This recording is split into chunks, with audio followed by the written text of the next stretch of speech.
Kwa hiyo Noeli uliwaza nini ukakaa chini na ukaamua sasa kuja na hii ndude? Musa, wazo wako, swali yako nzuri sana. Lakini mimi kwa nataka nione ninavyopeleti kidogo hapo. Jinsi anavyochati na mimi. Mnavyo AI. Sasa mimi na chat naye nini sasa? Lolote tu, yani kitaarifa chochote kwa sababu ndo mtaalamu. Tuone ninavyopeleti kwa sababu nimesikia nasaidia mpaka watu wasioona. Si ndio? Inasaidiaje watu wasioona? Ndio, tulia sasa kwanza tuone hapo vitu vinavyofanyika. Musa digo. Okay. Kwa hiyo manake kwa wale wasioona ambao wanatumia simu au mara nyingi wanatumia screen reader. Kwa mfano hapo hivyo kuna mkono wa kushoto mbele yako. Nilikuwa nimeweka hapa. Kwa nyuma kuna kitu kimekaa juu ya meza nyeupe na kuna kivuli kikioneka kwenye uso wa meza. Chini kuna sakafu ya mbao. Hakuna kitu cha hatari kinachoonekana mara moja. Hakikisha unaweka mikono salama na uepushe vitu vyovyote vya hatari. Ikishaongea hivyo, kwa mfano hapo si inaangalia tena huko, kwa hiyo inakuwa kila wakati inakuwa inatoa taarifa. Kwa mfano hapo tena inatoa taarifa nyingine kuhusu upande wa huko. Uko katika studio yenye mazingira ya kisasa. Mbele yako kuna meza kubwa ya mviringo na viti vya ofisi vikiwa vimepangwa vizuri. Vifaa vya kudhibiti sauti vinaonekana juu ya meza. Kuta zimepambwa vizuri kwa mwangaza wa kuvutia. Hakuna chochote kinachoonekana kuwa hatari kwa sasa. Hakikisha unatembea kwa makini ili usiguse vifaa vyovyote. Wewe mlemavu macho. Hebu nimulike mimi huku. Unaweza kaonekana kinaweza katokea kitakaongea kitu cha ajabu. Unaona kiumbe wa moto. Meza ya mviringo pamoja na viti vya ofisi mbele yako.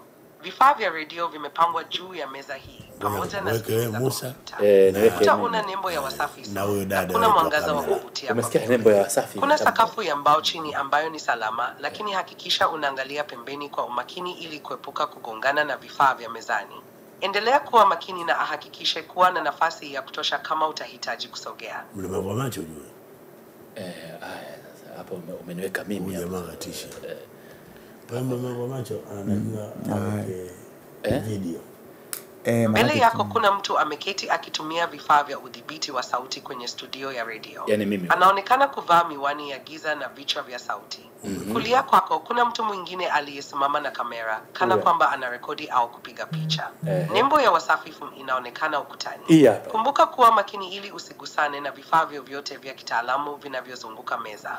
Kila kitu kinaonekana kuwa salama. Ngoja nimulike kitendo. Mulike kitendo. Mimi babu amevaa. Kuna nani? Babu amevaa kanzu. Mimi sijapenda bana. Hajasema kuna handsome amekaa. Anaendesha kipindi kwenye studio ya radio akiwa amevaa vichwa vya sauti. Anaonekana anasisitiza jambo kwa mkono yake. Nasisitiza jambo. Kuna mtu mwingine mwenye kamera yani nasisitiza kwamba hujaniita handsome boy. Sasa hivi inakuwa hakikisha unaendelea kuwa makini na sasa ngani mmoja jombi. Kuna babu mmoja aliyegoma kitu cha hatari kinachoonekana kwa sasa, lakini endelea kuwa mwangalifu. Kuna babu mmoja mwenye kipara. Kuna babu mmoja aliyegoma kuzeeka. Isogezee pale, isogezee kwenye kipara cha chumvi sasa. Ngoja kwanza. Si hapo sina sense. Huyu dogo katisha. Haiko mbali hapo. Mbele yako kuna mtu ameketi kwenye sofa akionekana kusoma gazeti. Pembeni kuna mtu mwingine kwenye kiti cha ofisi. Katika kuta kuna televisheni zenye nembo ya Good Morning. Ndio. Kitu kinachoonekana kuwa hatari. Kama unatembea hakikisha nafasi yako ili usiguse viti au vitu vingine. Endelea kuwa makini na mazingira yako. Hii naweza angalia nini? Kuna sokwe mzee. Kuna sokwe mzee. Hii si nzuri kwa. Noeli ongea sana kwa ajili ya mashaka. Noeli ongea sana. Good morning. Habari za asubuhi.